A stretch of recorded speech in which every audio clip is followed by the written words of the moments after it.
मैं सिर्फ 17 साल का था। साल था 2000 सन। मेरा घर एक छोटे से कस्बे में था जहां हर शाम बिजली जाती थी और हम लालटेन के सहारे पढ़ाई करते थे। पिता बस कंडक्टर थे। हर महीने मुश्किल से 2000 रुपये घर लाते थे। माँ दूसरों के घरों में आटा पीसती थी जिससे घर का खर्च किसी तरह चलता। 3 भाई बहनों में सबसे बड़ा मैं था और मुझे यही लगता था कि अगर मैंने कुछ बड़ा नहीं किया तो हमारे पूरे परिवार की किस्मत यहीं रुक जाएगी। पढ़ाई में मैं ठीक था, लेकिन मेरा मन अकाउंट्स और नंबरों में सबसे ज्यादा लगता। मुझे हमेशा लगता कि पैसों के पीछे कोई राज छुपा है। एक दिन कस्बे की दुकान पर मैंने अखबार में पहली बार देखा, शेयर बाजार में गिरावट, सेंसेक्स टूटा। मुझे कुछ समझ नहीं आया, लेकिन यह शब्द मेरे दिल में गूंज गए, शेयर बाजार। रात को मैं बार बार सोचता रहा, यह शेयर बाजार आखिर है क्या। अगले दिन स्कूल के बाद लाइब्रेरी गया। वहां एक पुरानी मैगजीन मिली जिसमें लिखा था, स्टॉक मार्केट वह जगह है जहां लोग कंपनियों के हिस्से खरीदते हैं और बेचते हैं। मेरे लिए यह जादू जैसा था। मैं सोचने लगा, मतलब कोई आदमी सिर्फ सोच और सही फैसलों से पैसा बना सकता है। मैंने तय किया कि मैं इस राज को समझूंगा। अब मेरी दिनचर्या बदल गई। सुबह पिता के साथ बस अड्डे तक जाता, लोगों का सामान उठाने में मदद करता, जिससे मुझे 10-15 रुपये मिल जाते। दोपहर स्कूल और शाम को लाइब्रेरी। हर पैसे को मैं बचाने लगा। मेरे दोस्त कहते थे, तू हमेशा किताबों में घुसा रहता है, चल कबड्डी खेलते हैं। लेकिन मैं हंसकर कहता, मेरी कबड्डी तो नंबरों से है। अंदर से मुझे लगता था कि अगर मैंने इस खेल को समझ लिया तो एक दिन पूरी जिंदगी बदल सकती है। 2003 में पहली बार मैंने अखबार में देखा, टाटा स्टील का शेयर 120 रुपये से बढ़कर 250 रुपये पहुंचा। मेरे दिल की धड़कन तेज हो गई। मैंने अपनी गुल्लक खोली, उसमें 800 रुपये थे। मैंने तय किया कि अब मैं भी इस दुनिया में कदम रखूंगा। शहर में जाकर एक ब्रोकर से मिला। उसने मेरी तरफ देखा और कहा, लड़के, ये बच्चों का खेल नहीं है। यहां लोग घर तक बेच देते हैं और सब गंवा देते हैं।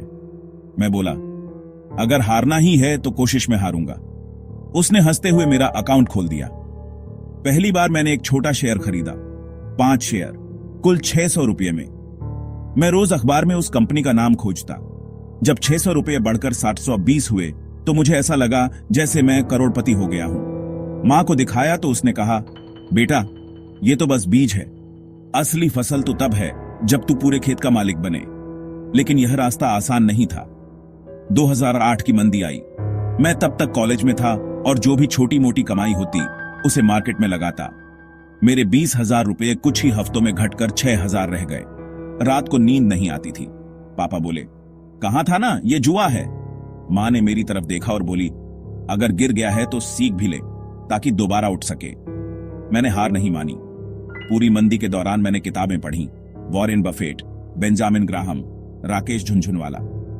धीरे धीरे समझ आया कि मार्केट सिर्फ नंबरों का खेल नहीं है, यह धैर्य और भरोसे का खेल है। मैंने सीखा कि असली निवेशक वही है जो तब खरीदता है जब सब बेच रहे हों। 2010 तक मैं मार्केट को पढ़ना सीख गया था। दोस्तों की पार्टियों में जाने की बजाय मैं कंपनी की बैलेंस शीट्स पढ़ता। लोग मजाक उड़ाते, किताबों में करोड़पति बनने चला है, लेकिन मैं जानता था कि असली खेल अभी शुरू होना बाकी है।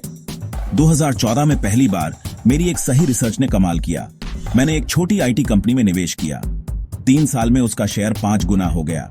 मेरे 50,000 रुपये बदलकर 2.5 लाख बन गए। मैंने वह दिन मां के साथ मनाया। उसने कहा, देखा, मैंने कहा था ना, खेत उगाना सीख। धीरे धीरे मेरा आत्मविश्वास बढ़ता गया। मैं जान गया था कि मार्केट में शॉर्टकट नहीं होते, सिर्फ धैर्य, ज्ञान और सही समय की पहचान होती है। आज जब मैं पीछे देखता हूं तो सोचता हूं, अगर उस दिन मैंने अपनी गुल्लक नहीं तोड़ी होती, अगर 2008 की मंदी में डरकर भाग गया होता, तो शायद मैं कभी यह सफर तय नहीं कर पाता।